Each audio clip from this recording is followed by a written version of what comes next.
Hey everyone. So it is officially 12:12 a.m. and it is Mother's Day. And I am recording this podcast.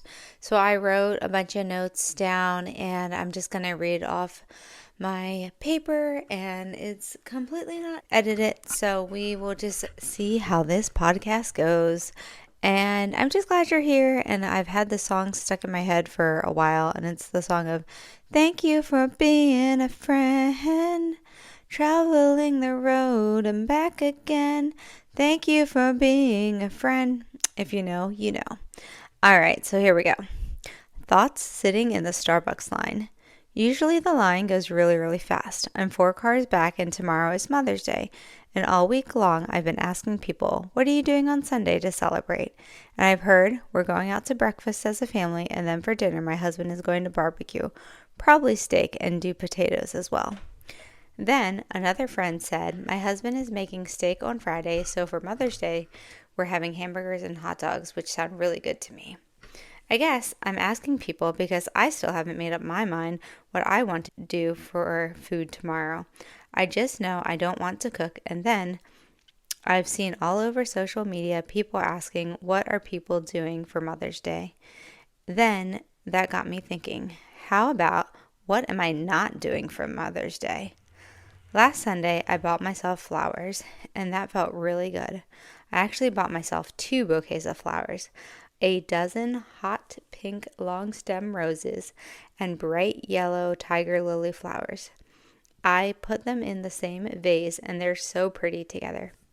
So my thoughts last Sunday was, I'm going to do something each day to celebrate myself, and hopefully by next Sunday the kids and David will remember that it's Mother's Day, and I'll have made a decision on what we should do as a family, and all the things that I do not want to do to make it a great day. I already know now I don't want to do any housework, and I don't really want to make any decisions tomorrow. I should probably let them know what type of food I want to have and check the weather, because if it's nice, I really want to go take a walk. I do want to go out for ice cream. I know that. I don't want to go out to any crowded restaurants, so I definitely want to do takeout or have David cook. He's a really good cook, and I really appreciate that about him. So going back to each day of doing something special last week. So like I said, last Sunday I bought myself 2 bouquets of flower. On Monday and Tuesday, after I had dropped off the kids at school, I had the chance to slow down my morning, so I grabbed my coffee and my breakfast and I went back and had breakfast in bed, which was actually really amazing to start the day slow and steady. It was so good for my nervous system. It felt like I could breathe and relax, and I wasn't in a rush to get out the door. Obviously after getting them to school, but like before I had to start like my work day, and there was no meetings to rush to or work to get to. And I could start work a little later on both of those days, and it really freed up a lot of space. So that's what I highly recommend. It's something I wish I would have done earlier, but it's one of those things like now that I know, it's like I can do better with that, even if it's just one day a week where I get the kids out the door for school and then come back and do breakfast in bed, or at least coffee in bed, and just sit and ponder and meditate and read and not be on my phone. So then Wednesday, something I did for myself, I was able to find 3 friends. 2 were teachers from the high school, and another was a friend that I hadn't seen in a year and a half. Her name's Shelly, and she lives in Seattle. But we all met up in Seattle, and we got to see Mel Robbins live. She is, if you don't know, she is a podcast speaker and author. She's amazing. She wrote the book, The Let Them Theory. And she did so good, of course, because she's amazing. She has 3 kids, and she shared about her and her husband in 2008 were like $800,000 in debt, and how with each 5-second decision, she just kept making a better choice to like put the alcohol down, to get out of bed, to make the phone call, to keep making these tiny little steps, like 5, 4, 3, 2, 1, go. 5, 4, 3, 2, 1, go. And eventually she started sharing that on social media and teaching people that. And she wrote a whole book on that. That's called the 5-Second Rule.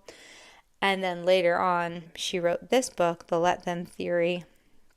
And it's all about like, what am I responsible for, and how we can't control other people and things like that, and letting what they're responsible for. Obviously, like, just go read the book or go check out her podcast to learn more. But anyway, it was a really good night. It was fun to do something different. It was fun to hang out with people I don't necessarily hang out with in general, but just like acquaintances. But it was fun hanging out with them. We had great conversations in the car up and back.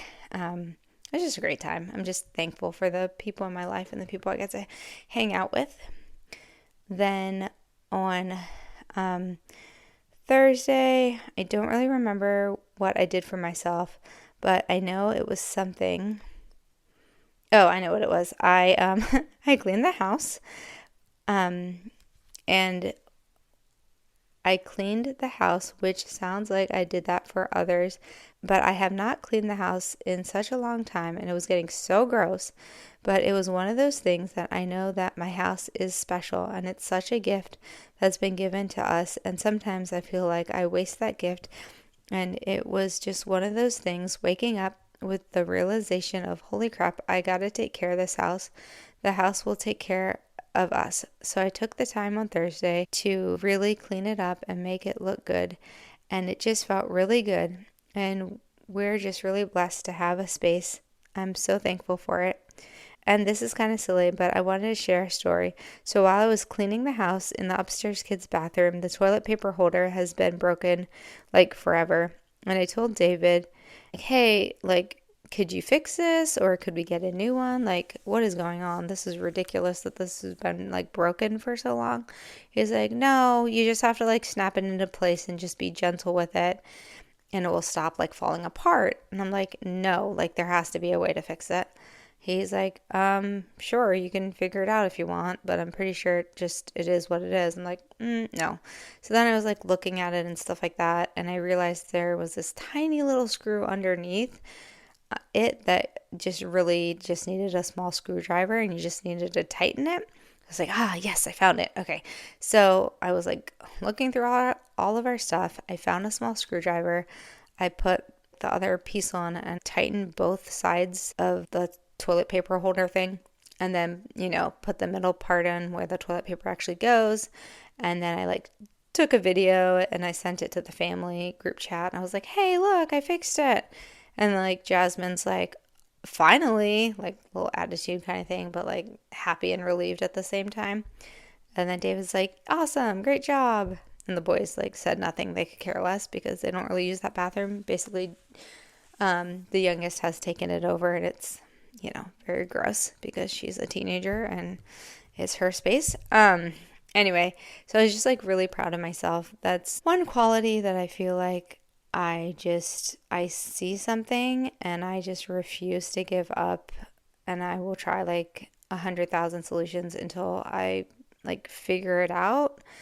And I don't give up unless I really just don't care anymore, but I care too much, sometimes to a fault. But anyway, so I fixed it and was like super proud of myself. And then Friday, I am committed to taking a class, and out of the 4 people, I was the only one that showed up. It was just me and the teacher until towards the end somebody else showed up for that. I feel like it was just showing commitment. And then after that, my kid rolled his ankle at school, and then I was doing a fundraiser for 9 hours.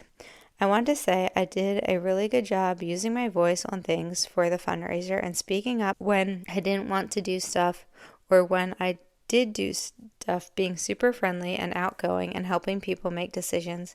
It was a really good time. Overall, we profited pretty well. And now it's Saturday, and what I did for myself is I slept in because yesterday was a very long day with the fundraiser, and I am enjoying my Starbucks, using my Starbucks points. And I took a shower, and that felt really good to self-care. And so I had ended at this point because that's where I was in the day, but my son, who had rolled his ankle, had also had like shooting pains, like pins and needles, like in his pinky toe. So we had thought, like, so at the nurse's office when I picked him up at school the other day, was like, so we're pretty sure he probably like a hairline fracture or he broke his pinky toe. So like give it 24 hours, let the swelling go down, make sure you're icing and taking ibuprofen. And then tomorrow, like definitely take him in for an x-ray. And so we had scheduled that, and that was today at like 4 o'clock, like as in Saturday, as in yesterday. And so yesterday when I picked him up from school around lunchtime, we went straight to Walgreens and bought crutches. Oh dear Lord, they are expensive. So thankfully I found a coupon and they like honored it because it was like an online thing. And got those on sale. And so he's been like in the crutches. And then last night when he went to bed, I like put like a little castor oil on his feet, and I was like praying over it and like did a little Reiki and stuff. So then last night, like I was saying, I like did like prayer, meditation, and Reiki over his foot and ankle and things like that, because like when we left school, he couldn't stand on it, he couldn't walk on it, he couldn't put any pressure on it, and like there was like sharp pains and stuff like that. So the nurse was like pretty convinced that it was like at least a hairline fracture. And so she's like, okay, so that means like he's probably gonna be out for 4 to 6 weeks, depending on how bad it is, blah, blah, blah. But like definitely go in and get an x-ray. So then this morning when he stood on it, there was no pain at all. So that was amazing. But he's like, I'm fine, I'm fine. I'm like, I know you think you are, but like, I don't have x-ray vision, so we're going to go in and get an x-ray anyway, just to make sure everything is good, because I don't want you to play baseball next week or the week after, because select ball is coming up soon, and re-injure it or make it worse. So we have to do the right thing. So today he had his x-ray appointment, so he's been like on crutches for the last 24 hours, and they're already like rubbing on his skin. It's like, ugh. Anyway, so we like go in, and everything is good. And then, you know, like because of his age and everything, like he's the only one that goes back there and gets the x-ray.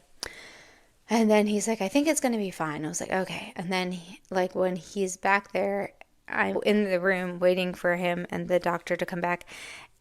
And I'm like so nervous. It's like I feel like I'm waiting for, you know, like a big test or something. And I'm like, or, you know, just like this big, like, oh my gosh, like, did he break his pinky toe? Is it like hairline fracture? Like, how long are we going to have to wear a boot? Like, what is going to happen? Like, so nervous and stuff, and like so much anxiety, because nothing medical is ever fun. Like, it's just not. And I feel like we've been to urgent care so much within the last like 12 months, like for the younger one, because she does horses, and you know the horse steps on your foot and you have to get an x-ray, and your toenail's falling off and there's bloody, and like there's just a lot that I don't share. Anyway, so while he was in there, I was like, okay, I gotta get my nervous system to like calm down. So I like put on a song by Taylor Swift, the Opalite song, and like it's all right. And so I was like dancing in the chair and stuff and listening to music, and that really helped calm myself and go back to joy and go back to presence and peace and stuff like that. And just remind myself, whatever happens, it's going to be all right, and we're going to get through it, because we've probably gone through worse things in the last 18 years. And everything always works out, and everything is perfect timing, and we always have the support we need. And I can just trust that we'll have the strength to make it through whatever is in the next leg of our journey.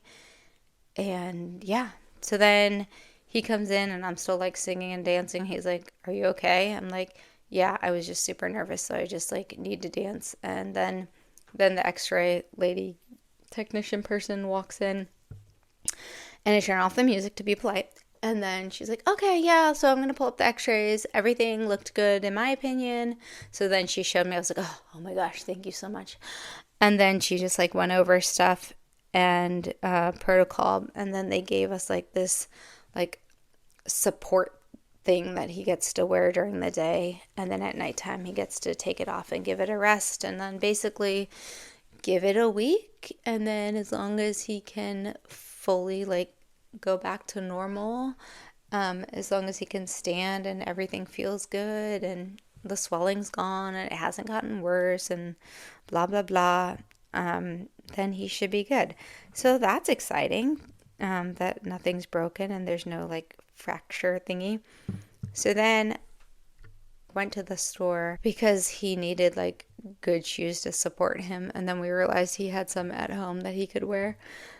And then when we got home, the youngest wanted to go to the dollar store, so I took her there.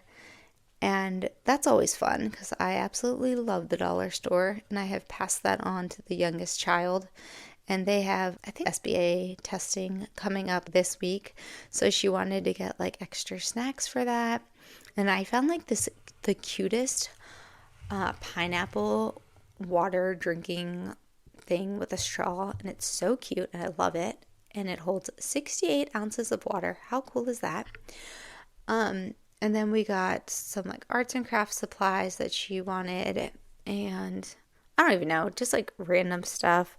I got a bigger like pot holder for my money tree, so I have to like transfer that because it's gonna grow and get bigger, and it's already like sprouting new leaves, and it's so cute and so cute.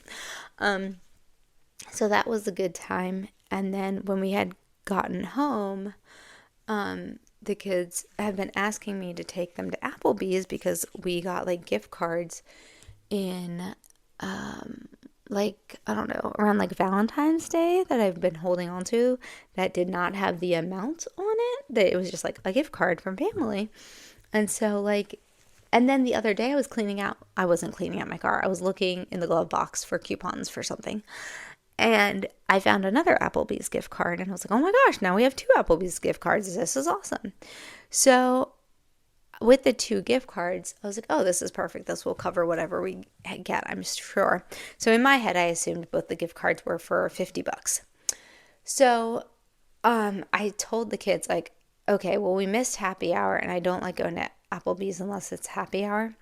So it was past happy hour, so then I said, okay, we can go at 9 o'clock. And I never leave the house past 9 o'clock unless David is driving or like rare occasion. Like it has to be something very important because I absolutely love being home. Like I love it. Unless it's summertime and it's like sunny and it's baseball or something, but I like to stay home. So I had forgotten I had said that I would leave the house at 9 o'clock, but kids remember things so well, it's annoying. So I'm just going to call him the middle child. Mr. Crippled, he remembered. He comes all the way upstairs with his crutches, which he literally is not supposed to. He's supposed to stay downstairs is the rule for the first like 48 hours. No stairs, just keep it simple, dude. Comes all the way upstairs and like knocks on the office door like with his crutch. I'm like, what are you doing? And he's like, are we going to Applebee's? It's 9 o'clock. I was like, oh my God, I totally forgot, and I was going to go to bed, but I told you I would, and a promise is a promise, and sure, let's go. So only 2 of them wanted to go, so I went with the younger 2 to Applebee's, and actually it was a great time, and I ended up telling lots of stories, and it was actually really awesome, and I'm really happy we went. A lot later than I wanted to. The other 2 were tired and stayed home, and one went to bed, and the other one stayed up and played video games until we got back, and we brought him food. So anyway, I'm just going to wrap this up because now I'm just rambling. But anyways, it's been a great week, and the last thing I want to share is I really wanted something like fun to wear to the Mel Robbins things Wednesday night. I felt like I didn't have anything like great in my closet. And so I went to the secondhand store that we have here, and I found a skirt and it's so cute and I'm obsessed with it. And if you follow me on social media, you'll see it. It's like a tan, like tulle color skirt and it has like little pearls on it. But I literally have been wearing it probably like every day, except I didn't wear it in the concession stand for the fundraiser on Friday night because it wasn't practical. But I like wore it to my friend's house to pick up the boot just in case we needed it for his foot. And my friend's like, "Oh my gosh, you're dressed up. Why are you dressed up?" And I was like, "Just cuz, just to see you." And she's like, "Oh, you're so sweet." And she like gave me the biggest hug. And then in the doctor's office, I don't even remember what the doctor said, but she like commented on my outfit. She's like, "Oh, you're so fancy," or something like that. I was like, "Oh, well, thank you." And then somebody else like commented on this skirt and it just like made me laugh today. I'm like, cool. But anyway, the point is you should go to secondhand stores, find something super fun and wear it and just enjoy your life. And also like declutter and get rid of stuff at the same time. So I love that rule, like one thing out, one thing in, or like 10 things out and one thing in. Yeah, good stuff. Yeah, random episode. And to all the moms out there, dog moms, human moms, alien moms, cat moms, all the moms, plant moms, zombie moms, just kidding, whatever. Happy Mother's Day and know that you're loved. I love that you're here and I hope you have an amazing day. Bye, love you.